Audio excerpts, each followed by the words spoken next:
The French Revolution, Part 4. We're going to talk about the Estates General and the Parlement, which are other governing bodies within France. This is a little bit boring, but I'm going to try to make it as not boring as I can. So France was an absolute monarchy. Even so, much like other monarchies, there were other governing bodies within France. You might remember when I talked about Louis XIV, his un roi, une foi, and the Ra is one law. And in order to try to accomplish that, to try to unify this very not unified France, he set up the Parlement. And the Parlement was comprised of judges that came from various regions of France. And they sat on this council. And they dealt with some trivial legal matters, but most importantly, they dealt with taxes, and according to the law, they could say yay or nay anytime the king wanted to levy a tax.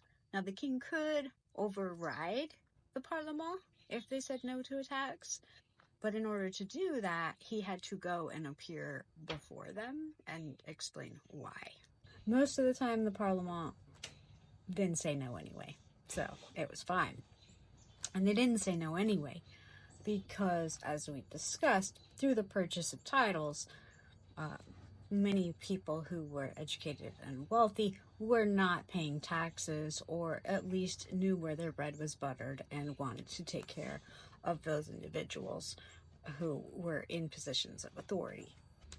The second governing body I want to talk about is the Estates General. The Estates General had existed in France for I don't even know how long. Very long. And also, like many other monarchies, it was essentially a legislative type body that was also in service of advisory to the king. So if you ever watch shows or movies from the monarchical period, the king will appear before this room of dudes and they'll have these conversations with him in his throne. Okay, that's kind of the concept here. Now, in the case of France, the Estates General was broken up into 3 estates, and this is actually how they classified themselves socioeconomically.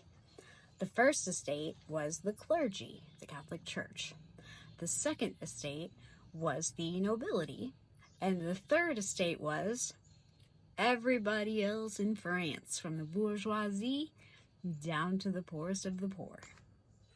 Now, when a king would bring something before the Estates General for consideration, they would take a vote on it. But unlike modern legislation where each representative has an individual vote, in the Estates General, each of the estates would meet individually and decide what that estate's vote would be. So there would be 1 vote from the clergy, 1 vote from the nobility, and 1 vote from the everybody else. So the clergy and the nobility made up 2 or 3% of the French population, and the remaining percent of the French population, which is almost everybody, was in the third estate. But the clergy knows where their big tithing comes from, so they're always going to side with the nobility, which means the vote of the third estate is rendered useless on almost all occasions. Interestingly enough, though, as part of his absolutist policies, Louis XIV had stopped calling the General Assembly. So while they still theoretically existed as a body, they never ever met.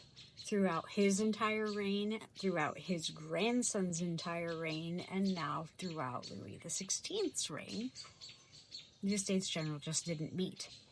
And that had come to be an accepted process, and nobody really questioned it. Okay, I'm going to stop there because this is the point in the story where people start to ask questions. And where questions happen, trouble follows. So stay tuned for the next one when it starts getting really good.